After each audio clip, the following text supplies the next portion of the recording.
Hey US History and happy Monday. Today we are going to start a brand new unit which is going to cover the 20s, the 30s, and World War II. Yes, we're almost there. We'll probably be there for the end of next week, I think. But first we got to talk about what happened in America between the end of World War I and the beginning of World War II. Alright, so let's talk about it. It's the age of the 20s. It's the age of the flappers and the foxtrot and Freud and all that jazz.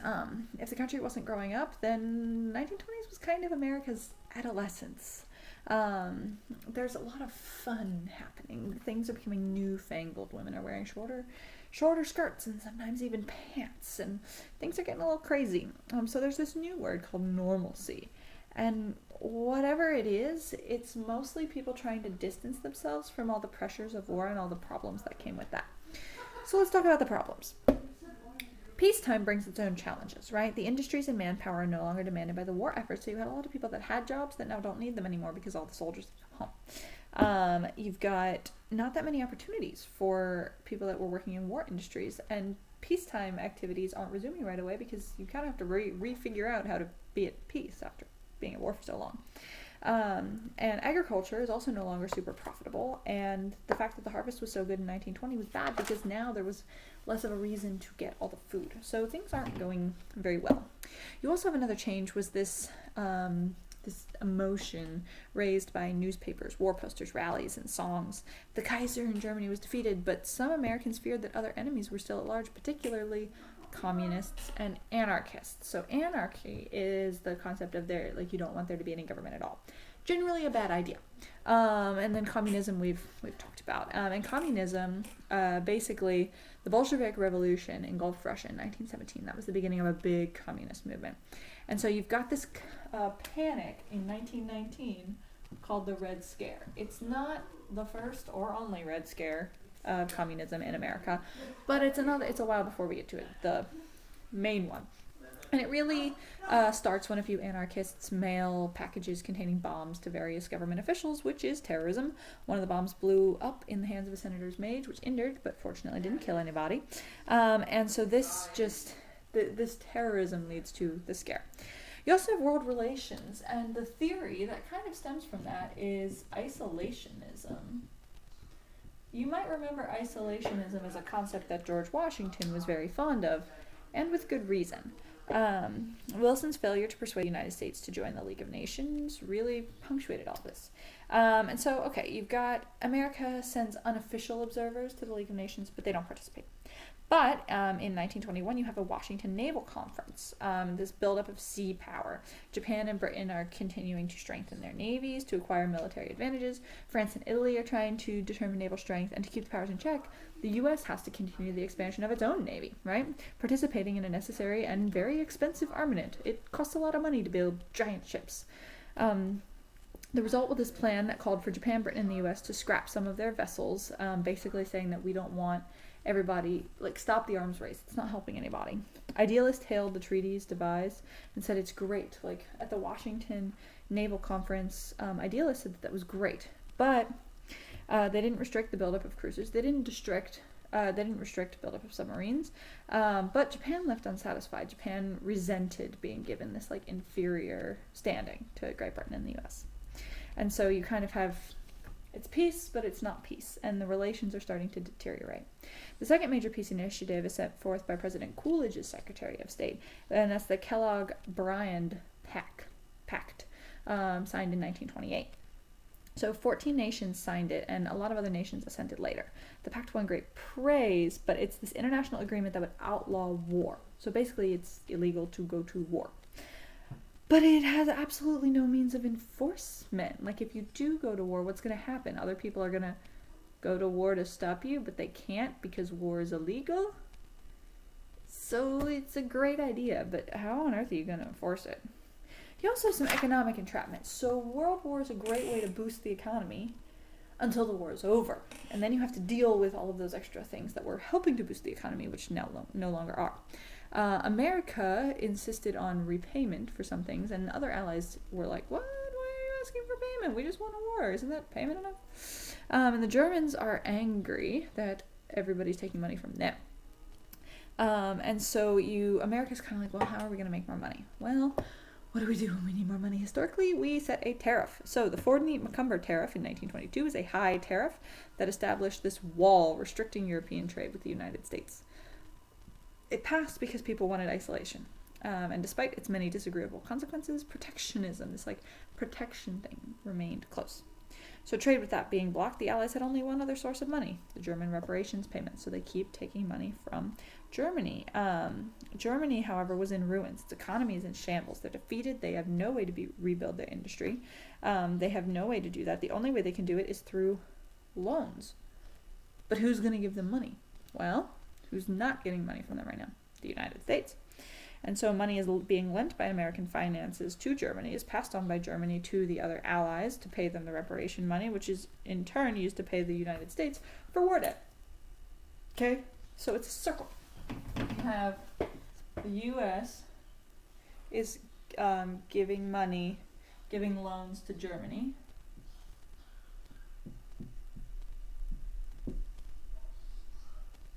Which is using them to pay reparations to the Allies, who are repaying the U.S. for the war debt. Because the U.S. did give money to the Allies. So the U.S. gives loans to Germany, the Germans pay reparations to the Allies, and the Allies give money to the U.S. for repaying the war debt. So the money's going in a big circle. Okay. Now, in 1924, an American banker, Charles Dawes, leads a panel of economic experts to resolve the crisis because this is not working for anybody. Germany falls heavily into debt. Germany can't pay the Allies anymore, even by taking out more loans. The Allies can't pay the Americans. It's a mess. And so what do? The Dawes Plan. It reduced German reparations payment and encourages private American institutions to be the ones to lend money as opposed to the United States government. Okay? So now let's talk about who's president during all of this. Okay, so you've got three of them, three Republican presidents in the 20s. Warren G. Harding, Calvin Coolidge, and Herbert Hoover. Okay, so Warren G. Harding was the first Republican president in the 20s. He has been a newspaper editor. And he looked like a president, whatever that means. He was the leader of a group of state politicians called the Ohio Gang. He was assisted up the political ladder. He was elected to the Senate. And then eventually ran on a theme of return to normalcy, which is what the nation wanted. They wanted to stop thinking about the war. They wanted to do something totally different. They wanted to be isolated, and Harding was cool about that. Now, there were a couple scandals in his administration, particularly after his death in 1923, which is while he was president. Most historians agree that he was personally honest, but the thing is, if we recall the spoils system, he rewards his friends in the Ohio Gang with high offices and favors, and that's not very good. And so then his friends aren't doing good things with that money, which makes him look bad, and it probably is one of the things that led to his heart attack and his death while he was president. Following his death, the most infamous of the scandals became public knowledge. This incident involves his Secretary of the Interior, Albert B. Fall. Fall had won Harding's approval to take control of the Navy's oil reserves at two locations, Teapot Dome in Wyoming and Elk Hills in California. In turn, Fall then leased the oil rights on those properties to two of his friends who were paying him for that. The Teapot Dome scandal also implicated various other members of the administration. But it wasn't the only scandal. So again, he is lending oil stuff he's put the oil stuff under the control of his Secretary of the Interior, who then loaned it out to people. Not okay. Then you also have another one, Charles Forbes, who defrauded the Veterans Bureau agency of more than $200 million. The Veterans Bureau was trying to help the World War I veterans and got defrauded $200 million by Charles Forbes. And then Harding's old friend, Attorney General Harry Doherty, was brought to trial after being implicated in bribery. So he was a weak president. He was weak because he didn't appoint strong officials. He didn't hold his friends to a high character. And he didn't really pass many policies, ultimately speaking. He didn't use his power as for president at all, which was a little bit different than his successor, Calvin Coolidge.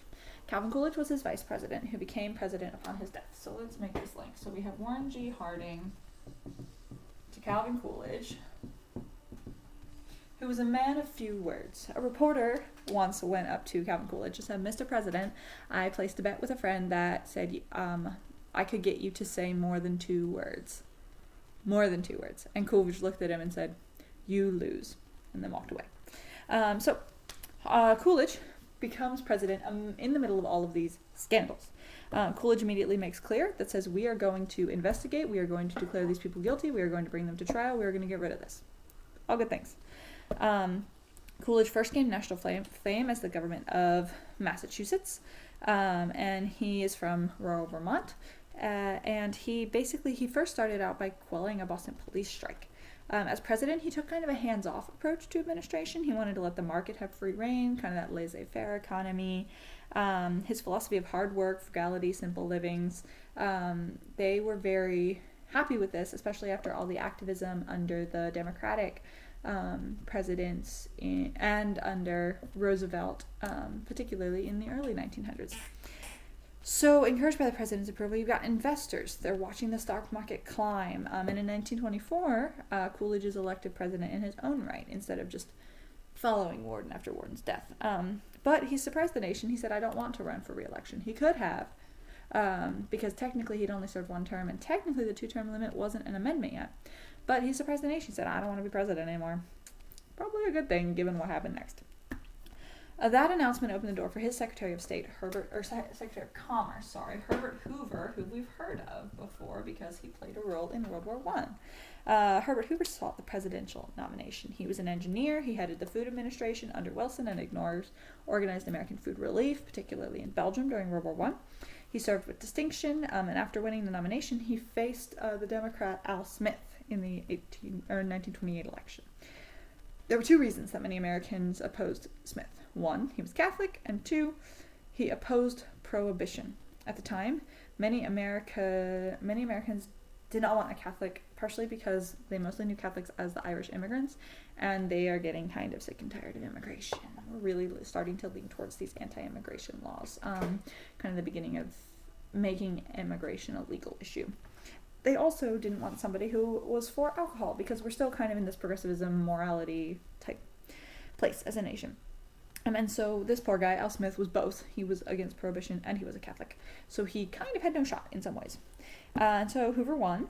And Hoover's reign of American prosperity, though, was brief because he got elected in 1928. And if anybody knows what happened in 1929, the stock market crashed, launching everybody into the Great Depression. He's commonly blamed for the Depression because he was an advocate of free market who a lot of people say did too little too late.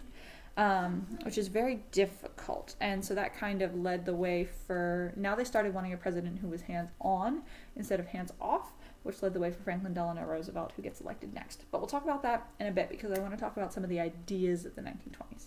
So we are doing a 2-section lesson, but we're kind of breezing through some of it because there's a lot of details that you don't necessarily need to know. And I would prefer to cover World War II and the Cold War before the year ends. And we're not going to get there if we spend a ton of time on some of this 20s politics. But there are a couple new ideas that I want to cover. First of all, Darwinism and Marxism. Darwinism, we are relatively familiar with the idea of Darwinism. He did commandeer some aspects of evolution. For the record, Darwin very much was an advocate of, if you can prove me wrong, then that's great. This is just what I noticed about the birds. But his ideas caught so much hold and garnered so much fame that you start to have a lot of people following this evolutionary mindset. So he's one of the guys that brought several moral changes to society in the 1920s. So now we're going to talk about, basically, the title is Culture Wars. So this was section 1, talked about the president, Red Scare, isolationism, world events. Now we're going to talk about some American cultural things. So we have Darwin, and we have Karl Marx. And he commandeers this idea of Marxism. So Marx was big on communism. Marx's economic philosophy denied the depravity of man. So basically, you can only believe that communism will work if you believe that all men are able to be selfless and able to be kind and not selfish, which is why communism will never work in practice. But it sounds really nice when you present it as a theory, and so this a lot of people are following the ideas of Darwin and Karl Marx. You also have another guy, Albert Einstein, who's becoming big in the 1920s. Yes, Einstein really didn't exist or wasn't a big figure until the 1920s, even though he feels way older. He was a German scientist, and he created a scientific theory that some people try and use to disprove the gospel, although the gospel can't be disproven, so good luck trying. But since the days of Sir Isaac Newton, scientists and philosophers believed in this orderly world. But Einstein created this theory of relativity, saying that space, time, and matter are absolute, or are not absolute, but they're relative to the location and motion of the observer. It's a complex philosophical mathematical theory, but basically it was crazy because it made people feel like there were no absolutes in the world, just because understandings of space and time are relative to the observer. That's the theory of relativity. Okay, so we won't get too much into this because this is neither a math nor a philosophy class, but just know that it was a very big scientific impact on the 1920s community. Then you have another guy, Sigmund Freud, who you may have heard of. He was a psychologist, and he believed that a lot of sexual disturbances in childhood could explain the development of emotional problems later in life. So basically, he believed that sex or sexual experiences, sexual abuses, things like that were part of man's unconscious motivations.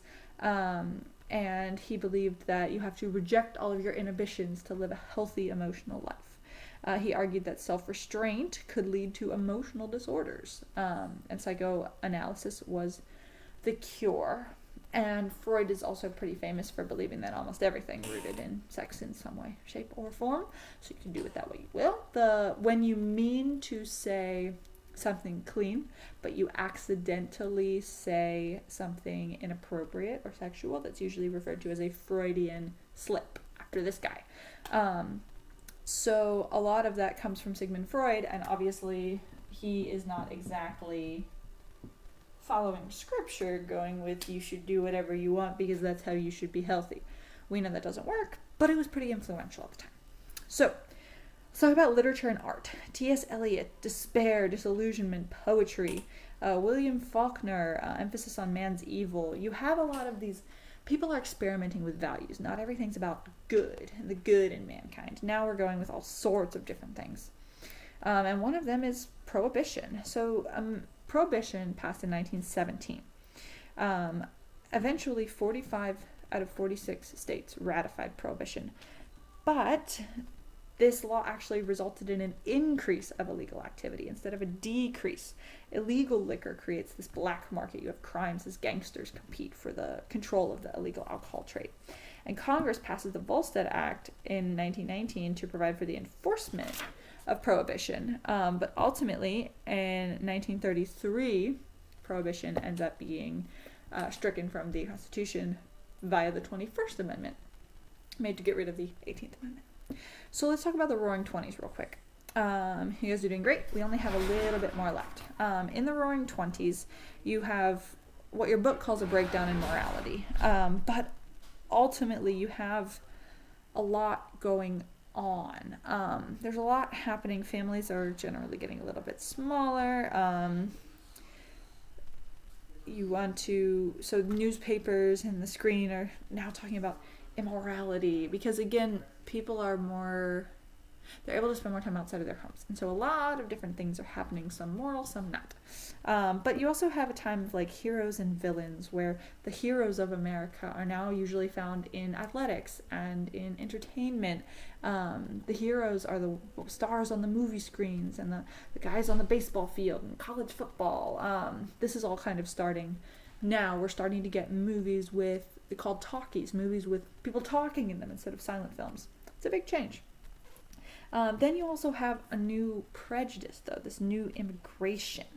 From 1900 to 1910, almost 9 million immigrants entered the country, which is the highest for any decade.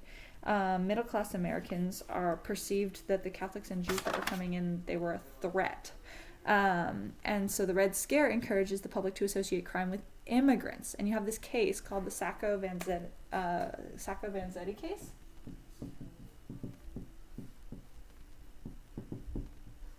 It's a court case, and it's a big deal because Nicola Sacco and Bartolomeo Vanzetti allegedly murdered two men during a robbery in Massachusetts. After their case received press, the two men were convicted and ended up being executed. The defendants argued that they had been convicted because they were Italian, not because of the evidence. A lot of people viewed the evidence as doubtful, but because they were immigrants, many people believe, all immigrants are horrible murderers. Obviously not true. Then during World War I, another trend altered the American cities as a lot of people of color are migrating from the south to the north. With the reduction in immigrants, northern industries needed workers, and so you have a lot of people of color moving to fill that. You've got black congressmen, you've got a lot of this, you've got attempts to break down racism, and unfortunately it's not necessarily working in some ways, although through this you do have the beginning of jazz music, and you've got the New York culture in Harlem, a lot of cultures exploding, but you also have a lot of pushback, specifically the Ku Klux Klan, which is this ritualistic group patterned after 100% Americanism, and through their skillful promotion, they actually become a strong social and political force. Now, there were a couple states in the Midwest where most of their membership comes from, but ultimately speaking, they resorted to intimidation, violence, and very serious harm against not just blacks, yes, predominantly blacks, but also Catholics and Jews. They were not exempt. A lot of them claimed to be on the side of righteousness, and some of it they would have believed. So it was very interesting throughout all of that. Now, let's talk real quick about what Christianity is doing, and then we'll be done. We've only got about a minute more left. So you've got fundamentalism, and you've got modernists. The fundamentalists are Christians who fight to remove the modernists, and they want to define their own denominations that remains faithful to the gospel. So the more old school you want, that's more fundamentalism. And this controversy, the fundamentalist-modernist controversy, rages over doctrine and the control of the major denomination schools, mission boards, institution. Basically, if you have a Christian school, who's in charge of it, a modernist or a fundamentalist? That was your big issue. The fundamentalists also see a lot of success in this time. But again, ultimately speaking, you've got this religious controversy. They can't agree who's right, things like that.